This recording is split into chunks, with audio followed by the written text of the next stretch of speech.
42वें श्लोक में भगवान कहते हैं, अथवा योगिनाम एव कुले भक्ति धीमताम एतद ही दुर्लभतरम लोके जन्म यत ईदर्शम। अथवा वैराग्यवान योग भ्रष्ट ज्ञानवान योगियों के कुल में ही जन्म लेता है। इस प्रकार का जो यह जन्म है वह संसार में निसंदेह बहुत ही दुर्लभ है। साधन करने वाले दो तरह के होते हैं, वासना सहित और वासना रहित। जिनको साधन अच्छा लगता है, जिनकी साधन में रुचि हो जाती है और जो उस परमात्म प्राप्ति का उद्देश्य बनाकर साधन में लग भी जाता है, पर अभी उसका भोगों में वासना सर्वथा मिटी नहीं है, वह अंत समय में साधना से विचलित होने पर योग भ्रष्ट हो जाता है। तो वह स्वर्ग आदि लोकों में बहुत वर्षों तक रहकर शुद्ध श्रीमानों के घर में जन्म लेता है। इस योग भ्रष्ट की बात पूर्व श्लोक में बता दी। दूसरा साधक जिसके भीतर वासना नहीं है, तीव्र वैराग्य है और जो परमात्मा का उद्देश्य रखकर तेजी से साधन में लगाया, अभी पूर्णता प्राप्त नहीं हुई है, वह किसी विशेष कारण से योग भ्रष्ट हो जाता है। तो उसको स्वर्ग आदि लोक में नहीं जाना पड़ता, प्रत्युतः वह सीधे ही योगियों के कुल में जन्म लेता है। इस योग भ्रष्ट की बात इस श्लोक में बता रहे हैं।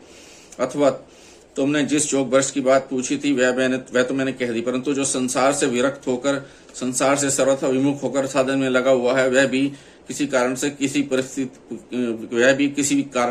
परिस्थिति से तत्काल मर जाए और उसकी वृत्ति अंत समय में साधन में न रहे, तो वह भी योग भ्रष्ट हो जाता है। ऐसे योग भ्रष्ट की गति मैं यहाँ कह रहा हूँ।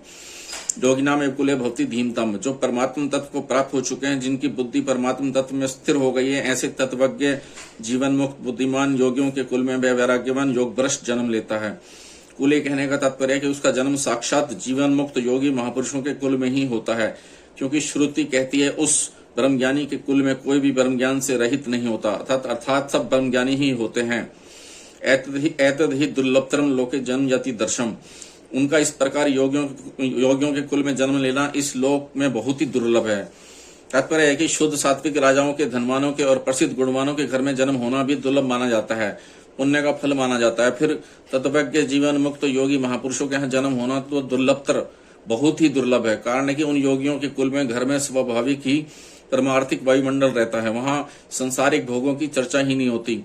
अतः वहाँ के वायुमंडल से, दृश्य से, तत्वज्ञ महापुरुषों के संग से, अच्छी शिक्षा आदि से उनके लिए साधन में लगना बहुत सुगम हो जाता है, आसान हो जाता है, और वह बचपन से ही साधन में लग जाता है। इसलिए ऐसे योगियों के कुल में जन्म